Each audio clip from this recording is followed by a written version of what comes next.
서울리안. 안녕하세요, 서울리안입니다. 이번에 폴드 8과 폴드 8 울트라를 동시에 써보고 있는데요. 언팩 직후에는 액세서리가 없어서 생폰으로 쓰다가 요즘 액세서리들을 더해가면서 조합을 완성해가는 중입니다. 오늘 소개할 액세서리들은 그냥 취향의 문제가 아니라 폴드 8의 온전한 성능을 내기 위한 필수품에 가까워요. 브랜드나 디자인에 집중하기보다는 필요했던 목적 위주로 봐주시면 되겠습니다. 갤럭시 Z 폴드 8과 울트라는 최대 20W 속도의 C2 무선 충전 규격을 지원하죠.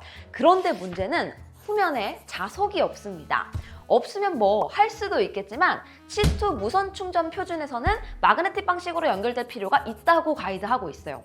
여기에는 이유가 있는데요. 무선 충전은 충전기 안의 코일과 폰 안의 코일이 마주보면서 전기를 넘기는 구조예요. 이 두 코일이 딱 맞물려야 전기가 제대로 건너갈 수 있습니다.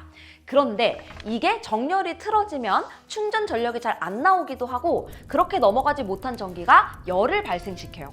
무선 충전 부품을 만드는 회사에서 최근 공개한 테스트 자료를 보면 몇 밀리미터 수준만 어긋나도 효율이 절반 가까이 떨어지고 코일 온도도 훨씬 높아지는 것을 확인할 수 있었습니다. 그러니까 자석으로 완벽하게 정렬시켜서 손실을 줄이겠다는 거죠.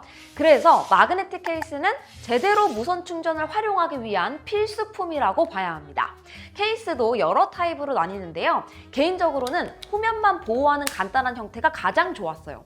전면에 아주 얇은 프레임을 씌워서 보호하는 제품도 많거든요. 그런데 저는 지금 케이스도 씌워보고 안 썼어요. 커버 디스플레이 조작감이 불편해져서 전면은 그냥 보호 필름만 붙이는 게 더 좋더라고요. 그리고 개인적으로 가장 안 좋았던 건 힌지 보호 커버까지 있는 케이스입니다. 보통 사자마자 준비한 케이스를 입혀서 사용하게 될 텐데요. 제 경험으로는 힌지 보호 케이스를 쓰면 이 스마트폰에 대한 전반적인 평가 자체에 영향을 줄 정도로 사용하는 내내 안 좋은 그립감과 휴대성, 조작감을 주는 편이었습니다. 특히나 이번 Z 폴드 8은 가로폭이 넓다 보니까 더 그럴 수밖에 없겠죠. 처음에 케이스가 충분히 나오지 않았을 때 쿠팡에서 신지 모를 거 사서 전면 케이스는 그냥 버리고 후면만 쓰고 있는데요. 아직 삼성 정품 케이스를 써보지는 못해서 이건 제가 충분히 비교해본 뒤에 다시 한번 추천해드리도록 하겠습니다. 개인적인 바람으로는 픽 디자인이 정말 자력도 엄청 세고 소재도 좋은데 폴드용은 안 만들어주겠죠? 들고 다니는 충전기는 지원하는 최대 충전 속도를 맞출 수 있으면서도 가장 작은 것이 최고죠. 안드로이드, 아이폰 가리지 않고 항상 휴대하는 제품은 거의 정해져 있습니다. 저는 벨킨 50W 2포트 충전기와 2m 마그네틱 케이블을 가지고 다녀요. 정말 충전기와 케이블은 안 써본 브랜드가 없을 정도로 많이 써봤는데요. 결국 가방에 남는 건 이거 두 개였습니다. 충전기는 작아서 휴대용으로 충분하면서도 포트는 두 개가 있어서 헤드폰이나 이어폰을 추가로 충전하는 데도 쓸 수 있고요. 마그네틱 케이블은 정리가 쉬운 것도 장점이지만 일정한 형태로 고정이 되니까 별로 신경을 안 써도 무리하게 구부러지거나 꺾이는 일이 없기 때문에 내구성에도 좋습니다. 그래서 이 케이블은 랩탑을 들고 다닐 때도 잘 들고 다녀요.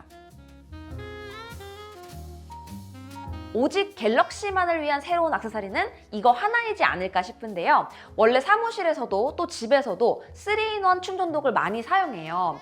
매일 사용하는 기기가 딱 세 가지잖아요. 스마트폰, 워치, 그리고 이어폰. 그러다 보니까 사무실에 오면 그냥 여기에 올려두고 집에 와서도 잠들기 전에 딱 올려두기만 하면 돼서 저는 케이블을 이리저리 두는 것보다 이게 더 편하더라고요. 이번에 갤럭시 Z 폴드 8과 갤럭시 워치 그리고 버즈까지 같이 사용하려다 보니까 워치 때문에 또 독이 새롭게 필요했는데요. 아주 작은 사이즈의 3-in-1 충전독을 사용할 수 있는 제품이 있어서 같이 쓰고 있습니다. 접어놓고 보면 이렇게 작아요. 그런데 상단 부분 거치대를 올리면 스마트폰을 거치할 수 있게 되고 올라간 뒤에 보이는 뒤쪽 받침대에는 갤럭시 버즈를 올려두면 딱 맞습니다. 그리고 이 제품의 재미있는 아이디어는 바로 스마트워치 충전하는 부분인데요. 이렇게 클릭하면 튀어나오게 되어 있어요. 여기는 충전기가 포함되어 있는 것이 아니라 워치 충전기를 고정하기 위한 실리콘 인서트가 포함되어 있습니다. 그래서 애플워치, 갤럭시워치, 구글 스마트워치를 고정할 수 있도록 되어 있어서 본인이 사용하는 제품에 맞는 충전기를 넣어서 사용할 수 있습니다. 워치용 전원을 별도로 준비하는 것은 아니고요. 하단부에 보면 USB-C 포트가 있거든요. 결국 이 충전 도개는 전원 하나만 공급해주면 되기 때문에 실제로 한 번만 세팅해두면 사용하기 편합니다. 무엇보다 보통 3인원 충전독은 사이즈가 워낙 크고 또 자체 규격 전원 포트를 사용해야 하는 경우가 많아서 휴대용으로 쓰기가 어렵잖아요. 그런데 이 제품은 USB-C로 45W 전력을 공급받습니다. 그래서 의외로 출장용으로 편하더라고요. 같이 포함되어 있는 45W 월차저랑 충전 케이블만으로 외부에서 사용할 수도 있고 숙소에 돌아와서는 작은 충전독을 꺼내기만 하면 내가 휴대하는 모든 제품을 한 번에 거치하면서도 충전할 수 있어서 정말 유용했습니다. 출장 가면 침대 머리맡에 정말 케이블 주렁주렁 장난 아니잖아요. 이렇게 작은 사이즈로 전부 해결할 수 있어서 최근에 써본 파워 솔루션 중에서 가장 마음에 들었어요. 가장 고민이 되는 부분인데요. 갤럭시 Z 폴드 8을 갖고 다니면서 간단히 게임을 하기 위해서 컨트롤러를 쓰고 싶은데 이게 기존 제품들과 호환이 잘 안 되더라고요. 제가 모바일용으로 나온 휴대용 컨트롤러도 많이 테스트해봤거든요. 정말 쓸만한 제품은 백본과 키씨 정도고 나머지는 장시간 게임할 때 조작감이 좀 떨어지거나 내구성이 별로인 경우가 많았습니다. 그래서 이 중에서 갤럭시 Z 폴드 8과 가장 잘 맞는 제품을 하나 찾아보려고 했는데 이게 쉽지가 않아요. 일단 하단 USB-C 포트가 스마트폰의 가운데에 있는 것이 아니라 완전히 하단에 있기 때문에 고정되는 위치 자체가 기존 스마트폰과 차이가 많이 납니다. 그리고 보통 컨트롤러 상단부에는 스마트폰을 고정하기 위한 턱이 있잖아요. 그런데 폴드 8은 하단 포트가 아래쪽에 있는 만큼 그 턱의 위치가 너무 낮은 거죠. 그래서 완전히 고정되기가 어렵습니다. 그나마 현재는 키씨 프로가 제일 잘 맞아요. 하단부가 살짝 뜨긴 하는데 케이스를 씌운 상태에서도 연결이 가장 안정적이고 고정도 잘 됩니다.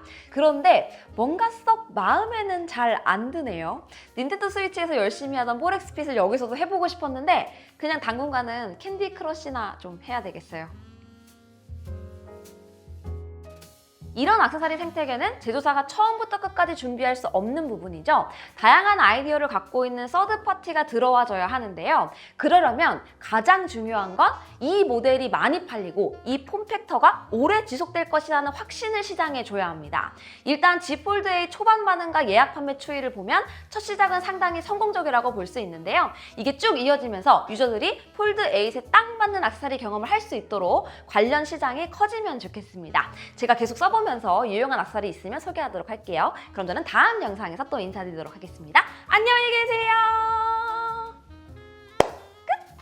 예약 구매 첫날에 구매하신 분들은 이제 받으셨을 텐데 제가 폴드 8 팁도 빠르게 들고 오도록 할 테니까 기대 많이 해주세요.